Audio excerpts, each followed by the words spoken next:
The colour left Sergeant Kowalski's face the moment he stepped through the door. But that's getting ahead of things. Let's start where it actually began, on a Tuesday morning in October when an old man walked into a hardware store in Sudbury and nobody looked up. His name was Edmund Faulkes. He was 74 years old, and he moved the way men his age move when they've spent decades carrying weight that never quite left their shoulders, carefully, without hurry, like every step was a decision. He wore a canvas jacket the colour of dry moss, work pants that had been washed so many times the original brown had faded to something closer to sand, and boots that were old enough to have a story of their own. He carried a short list in the breast pocket of his jacket: lumber screws, a handful of weather stripping, a tube of exterior caulk. His back porch had been letting in cold air since August, and he'd been putting off the fix longer than he should have. He didn't make a fuss about walking in. He didn't expect anyone to greet him. He just pulled his list out, read it once, and started moving toward the fasteners aisle. That was when Sergeant Kowalski noticed him. Kowalski was not yet a sergeant in any formal sense. He was 26, with the title of shift supervisor printed on a lanyard he wore around his neck, and he had the particular confidence of a young man who had recently been promoted and hadn't yet learned the difference between authority and wisdom. He was leaning against the end of the power tools display, talking to a coworker named Bryce, and when he saw Edmund Faulkes moving slowly through the store, he didn't see a customer, he saw an inconvenience. "You need help finding something, buddy?" he called from across the aisle. Edmund didn't answer right away. He found the fastener section, scanned the pegboard hooks with his reading glasses halfway down his nose, and picked up a small box of 2.5-inch exterior screws, turned it over to check the count. "Hey!" Kowalski pushed off the display and walked a few steps closer. "I said, do you need help?" "I heard you," Edmund said pleasantly. He set the screws in the small basket hanging from his elbow and kept reading the shelf. Kowalski looked back at Bryce and raised his eyebrows. Bryce smiled.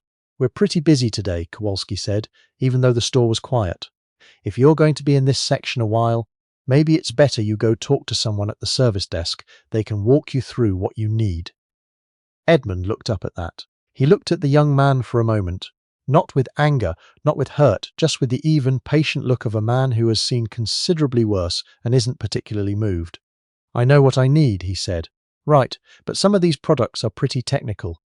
Kowalski gestured vaguely at the wall of fasteners. "Not trying to be rude, just saying a lot of older folks come in here and end up buying the wrong thing." Bryce had drifted over now, and a third employee, a young woman named Cassidy, who had been stocking shelves one aisle over, had paused what she was doing to watch. Not because she was amused. She was watching with the particular stillness of someone who isn't sure whether to say something. Edmund held up the box of screws. "Exterior wood screws," he said. 2.5-inch coated countersunk head, Torx drive. He set them back in his basket. "I've been doing carpentry since before your parents were born, son. I think I'll manage." Kowalski smiled the way certain young men smile when they've decided they're being humoured. "Okay," he said, "whatever you say." He and Bryce drifted back toward the power tools display. Cassidy went back to her shelf, but she kept watching from the corner of her eye. Edmund found his weather stripping. He found his caulk. He moved through the store the way he moved through everything. Without drama, without complaint, without drawing attention to himself. He was near the checkout when he stopped to look at a display of work gloves, holding up a pair and checking the stitching at the seams. It was the kind of thing a man does when he's in no hurry and has earned the right to look at whatever he wants. Kowalski appeared again from the end of the checkout lane. "Just so you know," he said, voice low, conspiratorial, like he was doing Edmund a favor, "we do offer a senior assistance program. One of our staff can come to your home, help you with the installation, no extra charge." Edmund set the gloves back on the display hook. He turned and looked at Kowalski. "That's for people who can't do it themselves," he said. "Right," Kowalski said. "Exactly." There was a silence that lasted about 3 seconds. In those 3 seconds, Cassidy stopped moving entirely. Bryce looked at his shoes. Edmund Faulkes looked at the young sergeant supervisor with his lanyard and his borrowed confidence, and he said nothing. He simply picked up the gloves again, read the sizing on the tag, and put them back. "I'll be at the register when you're ready," was all he said. What happened next is the part people in Sudbury still talk about. The front door of Hartwell Building Supply swung open, and a woman in her mid-50s walked in. She had grey at her temples and carried herself the way people carry themselves when they're used to being listened to. She wore a fleece vest with the Hartwell logo on the chest. She had been the regional manager for this district for 11 years. Her name was Patricia Drummond, and she had stopped by the Sudbury location unannounced because there had been a complaint about inventory management, and she preferred to see things for herself. She was 2 steps inside when she saw the old man by the glove display. She stopped. She stood completely still for a moment, in a way that made Cassidy look over and Bryce look up from his shoes. And then Patricia Drummond walked past the checkout lanes, past the display of full clearance items, past her own district manager and her lanyard and his borrowed authority, and she walked straight up to Edmund Faulkes. "Mr. Faulkes," she said. Edmund turned. He recognized her after a moment, and he nodded. "Patricia," he said, "I didn't know you shopped here. Just picking up a few things." She glanced at the basket on his arm. "Your back porch still giving you trouble?" "Since August," she nodded. She had known Edmund Faulkes for 6 years, had met him through her father, who was also a veteran, who had introduced them at a Legion dinner in Chelmsford, and said quietly, "That man over there, the one in the corner, you should know who he is." She had spent the better part of an evening finding out. She turned to Kowalski. He was standing near the end of the checkout lane, and he had the look of a man who wasn't sure what was happening, but was beginning to feel a shift in temperature. "Did you assist this customer?" she asked. "Yeah," Kowalski said. "Offered him the senior assistance program." Patricia was quiet for a moment. "Do you know who this man is?" Kowalski looked at Edmund, then back at her. "A customer. His name is Edmund Faulkes," she said. "He served 2 tours with the Royal Canadian Regiment. He was in Cyprus in 1974. He was in Bosnia in 1993. She paused.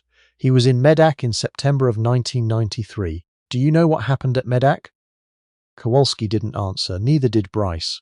Cassidy had stopped stocking shelves entirely. "If you don't know what happened at the Medak Pocket, you aren't alone, and that's part of the problem. It was a peacekeeping operation in Croatia, and the word peacekeeping makes people think of men standing quietly in blue helmets between 2 parties who've agreed to stop fighting. Medak wasn't that. Medak was a village. Medak was Croatian forces, burning homes and killing civilians, and Canadian soldiers standing in their way when nobody in the world was watching, when no cameras were rolling, when the men on the ground knew that whatever happened in those fields would not make the news back home. They held a defensive line for 15 hours of direct fire. They did not break. They recovered bodies, and they documented atrocities, and they did their jobs in the dark without recognition, and when they came home, they were asked to say nothing about it. For years, what happened at Medak Pocket was classified. The men who were there came home and went to work and cut their lawns and said nothing. The Canadian government did not acknowledge the action for almost a decade. Edmund Faulkes had been a corporal in 1993. He was 22 years old, and he had spent 15 hours in a shallow fighting position while the world burned around him, and his sergeant told him to hold the line, and he had held it. He had held it until his hands shook, and then he had held it some more. He didn't talk about this. He didn't talk about Cyprus either, or the things he'd seen there, or the particular weight a 20-year-old carries when he watches a ceasefire collapse in real time and understands for the first time that the lines on a map mean nothing to men with guns. He had come home from Bosnia in the winter of 1993. He had gone back to Sudbury. He had learned carpentry. He had built a good portion of the back porch that was now letting in cold air, and he had been meaning to fix it since August. This was the man standing in the glove display of Hartwell Building Supply with a basket of exterior screws and weather stripping. Patricia Drummond looked at Kowalski for a long moment. "The senior assistance program," she said, "is for customers who request it." Kowalski opened his mouth. "Don't," she said. He closed it. She turned back to Edmund. "Please let me ring you through personally," she said. "And I'd like to speak with you if you have a moment." Edmund looked at her steadily. "I have a moment," he said. What happened to Kowalski matters, but it isn't the most important part of this story, so I'll tell it briefly. He was not fired that day. Patricia was not the kind of manager who made theatrical decisions in front of customers, but he was pulled into the back office after Edmund left, and the conversation that followed was the kind that young men remember for a long time. He was reassigned from shift supervisor to floor associate, while Patricia reviewed the complaint history for the location. 3 weeks later, he resigned. Bryce requested a transfer to the Hanmer location and got it. Cassidy, who had watched everything without saying a word, was quietly given the shift supervisor position 2 months later. When Patricia called to tell her, Cassidy said she hadn't done anything. "You stayed," Patricia said. "That's not nothing. But none of that is the part I want you to think about. The part I want you to think about is what happened." After Patricia walked Edmund to the register, she rang through his screws and his weather stripping and his caulk. She applied the contractor discount without being asked, because Edmund had been a contractor before his knees retired him from the work, and she'd seen the card in his wallet at the Legion dinner years ago and made note of it. She put his things in a paper bag, and then she said, "My father spoke about you once. About Medak. He said you were the steadiest man he'd ever known in the field." Edmund looked at her. "Your father was there?" "No," she said. "He knew someone who was. He said the story passed around a certain part of the veteran community for years, about the corporal who wouldn't leave his position, who wouldn't leave it even when they were ordered to pull back temporarily, who said, 'If we pull back, they'll burn it,' and stayed." Edmund was quiet for a moment. "A lot of men stayed," he said. "I know," Patricia said. "My father talked about all of them. But he talked about you by name. This is the thing about men like Edmund Faulkes, and there are more of them than you'd think. Scattered across this country in towns that don't make the news, shopping in hardware stores and fixing their back porches and going about the business of being alive. They carry things that would crush most of us, and they carry them quietly, and they do not ask to be recognized, and when they are recognized, they don't quite know what to do with it." Edmund picked up his paper bag. "Your father sounds like a good man," he said. "He was," Patricia said. "He passed 2 years ago." Edmund nodded slowly. "I'm sorry. He would have liked to see this," she said, and she gestured vaguely at the store around them. "You walking in here, still fixing things." Edmund almost smiled. It was a small thing, barely there, the way a man smiles when something touches a part of him he thought was sealed off. "Porch isn't going to fix itself," he said. He walked out into the October afternoon. The parking lot of Hartwell Building Supply in Sudbury, Ontario, is not a remarkable place.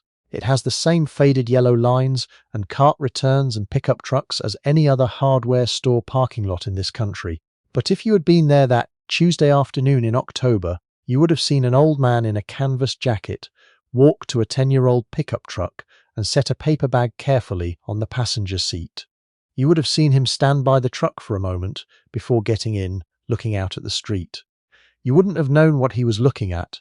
He was looking at nothing in particular. He was just breathing the cold air. That's something men who've been in tight places learn to do, to stop and breathe the open air when it's available, because you know from experience that it isn't always. He drove home.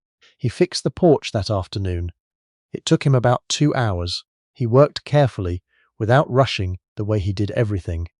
He replaced the weather stripping on the back door first, then went around the perimeter with a caulk gun, filling the gaps where the old sealant had cracked and pulled away. He used a quarter of the screws to reinforce 2 boards that had started to lift at the corners, tapped them flat, pre-drilled so they wouldn't split, drove the screws home with a cordless drill that he'd owned since 2009 and saw no reason to replace. When he was finished, he made tea and sat on the porch in a canvas chair and felt the cold air not coming through anymore. His neighbour's kid came by around 5, a 14-year-old named Felix, who had been asking Edmund all summer if he could learn to use a circular saw. Edmund had been putting him off with various excuses, and the real one being that he wasn't sure the kid had the patience for it yet. Felix leaned on the porch railing and looked at the fresh cork line along the doorframe. "You fix it?" Felix asked. "Yep.